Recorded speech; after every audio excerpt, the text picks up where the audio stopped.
बिस्मिल्लाहिर्रहमानिर्रहीम। अस्सलाम वालेकुम दोस्तों जी, तुसी वेख रहे हो फेसबुक पेज यूट्यूब चैनल ते मैं तुहाडा दोस्त मोहम्मद इमरान खान। पाकिस्तान ते दुनिया भर च वेखण वालियां नूं ते सुनने वालियां नूं मेरी तरफों अस्सलाम वालेकुम। अज तक किसी ने भी सलाम का जवाब नहीं दिता सिवाय 2-3 बंदियां तो। एक खटक साहब ने ते एक साडी प्यारी जी भैन ज़ारा खान ते एक दोस्त हो रहे, उनका नाम भुल गया तो अज तक किसी ने सलाम का जवाब ही नहीं दिता कमेंट च। चलो खैर कोई गल नहीं, जिवें तुहानूं सोहना लगे उवें करो। दोस्तों मैं तुहाडी खिदमत में हाज़र हाँ। 60 किले जरा मुकम्मल गैराबाद है। तो दोस्तों लोकेशन की अगर गल की जाए तो लोकेशन है जी तहसील फोटाबास ते ज़िला बावन लंगर। तो फोटाबास तो हरूनाबाद रोड मेन रोड अगे एक आउंदा शहर खिच्ची वाला शहर तो जनाब अली ये रकबा पिया जनाब अली कारपेट रोड जांदा लिंक रोड तकरीबन कोई 11 किलोमीटर अगे आके जनाब अली ये रकबा पिया।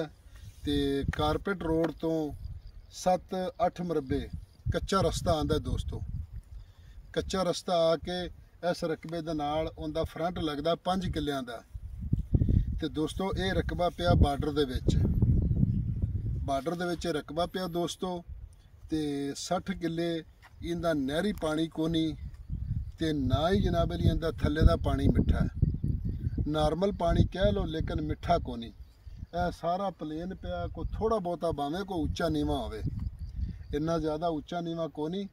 तो आने वाले वक्त वास्ते चंगा पॉइंट हैगा। तो यह बूझे शूझे सारा कुछ खड़े ने जनाब अली। कदे कदे बराना कुसू भी बीज देंदे ने, जेरे सिर ते कड़वा तेल लाई दा ना, कौड़ा तेल, वो कदे कदे बराना बीज देंदे ने। बाकी ये रकबा उवें पिया तकरीबन पद्धरा ही पिया, एडा उच्चा नीवा कोनी। तो दोस्तों ये रकबा जरा ना ये बिल्कुल बार्डर तो वाहवा दूर है, तकरीबन कोई 6 किलोमीटर दूर है जीरो लाइन इंडिया की बार्डर तो। इंडिया के बार्डर तो ये तकरीबन कोई 6 किलोमीटर दूर पिया। तो बाकी ये रकबा बिल्कुल बड़े दोस्तों ने कहा कि सानू को गैराबाद रकबा दो, तो गैराबाद रकबा तो दे देंगे लेकिन इसका पानी का बड़ा मसला आता है। साड़ी तो कोशिश होती है कि जिन्ना भी रकबा गैराबाद कोई लवे असी देने लोगों को, लेकिन पानी थले कौड़ा है। इस वास्ते तो हुण जरा आने वाले वक्त जिवें महंगाई हो रही है ना, ये सुक्के रकबों का भी मालक रेट फुल कर रहे हैं। तो बड़े दोस्त सानू कहते तुसी मालकां दे रेट तुसी वीडियो ना चढ़ाया करो। भाई साडी मजबूरी है, असी तो वीडियो चाढ़नी कोई लवे ना लवे ये उन्हां दी खुशी है। तो बाकी अगर कोई भी दोस्त जिम्मेदार या कोई डीलर पूरे पाकिस्तान च अगर कोई वीडियो सानू देना चाहे तो दे देवे, असी अपने चैनल ते लावांगे तो फ्री चलावांगे। उहदे च जनाब अली उन्हां दा कॉन्टैक्ट नंबर भी देवांगे। तो देवाने दोस्तों जमा चैनल सब्सक्राइब किया मखे वो लगे तज को जमा सपोर्ट हो गई दो न गर्मी यख मुंडी वगू। दोस्तों बड़े अखराजात ने एंड होई पई है साड़ी भी।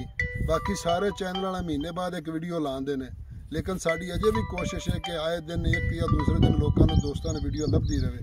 तो दोस्तों डिमांड की अगर गल की जाए तो इनकी डिमांड है जी 5.5 लाख रुपया। तो दोस्त मेहरबानी करना हथ जोड़ रहे हैं, जेरे डेड कमेंट करते हैं उन्होंने वास्ते माफ़ी मंगना मैं कि डेड कमेंट ना करया करो। नहीं तो पसंद तो तुसी बिल्कुल कमेंट ही ना करो। अगर कोई चंगा कमेंट कर सकते हो तो कर दो।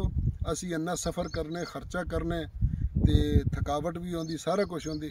चलो कोई साढ़े दिल नूं तो सुकून होवे ना, सौदे तो नहीं विकने या विक जाने बाद की गल है। तो अगर किसी को गल बुरी लगी हो तो उहदे लई माजरत। खुदा हाफिज़।